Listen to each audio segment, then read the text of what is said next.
بسم الله الرحمن الرحیم. امید ده چې تاسو په خیر او عافیت سره یې. څنګه چې تاسو ته معلومه ده چې هغه مسائل ذکر کېدل کوم چې د تلاوت متعلق دي او اوس هغه مسائل ذکر کېږي چې کوم د عام حالاتو متعلق دي. نو د هغې نه یوه مسله دا ده چې د یو بل قدر پکار دی او د یو بل حالات معلومول پکار دي. انسان خو ځکه حیوانات هم د هغې محتاج دي، انسانانو د محتاج دي. نو دغه شان که موږ تاسو وګورو په معاشره کې، په کلي او علاقه کې د یو انسان بل انسان د ضرورت پېښېدی شي. د هغې نه بعضې مسلې دا دي چې هغه موږ تاسو وپېژنو.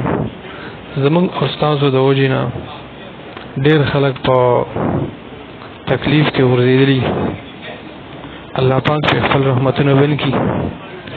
نو دغه شان چې موږ او تاسو د پرندو، موږ او تاسو د وحوش او د طیورو د حیواناتو خیال وساتو. دې تصویر کې تاسو ته ښکاري به چې په پرندو باندې هم اوبه څکول پکار دي. د ډېر سختې ګرمۍ د وجې نه هغو هم بېهوشه کېدی او مړه کېدی شي. او اوبه څکول دا یوه ډېره غټه صدقه ده.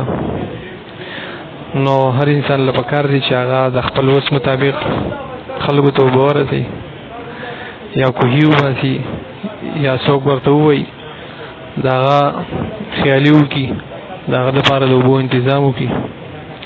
نو دا د یو انسان په بل انسان رحم کول دي. الله وایي تاسو په ځمکې والے رحم وکړئ، نو اسمان والا په تاسو باندې رحم وکړي. نو شاعر یو شعر ویلی دی، کرو مہربانی تم اہل زمین پر، خدا مہربان ہوگا ہر شے بری پر. نو د یو بل قدر احترام پکار دی. ډېره مهرباني.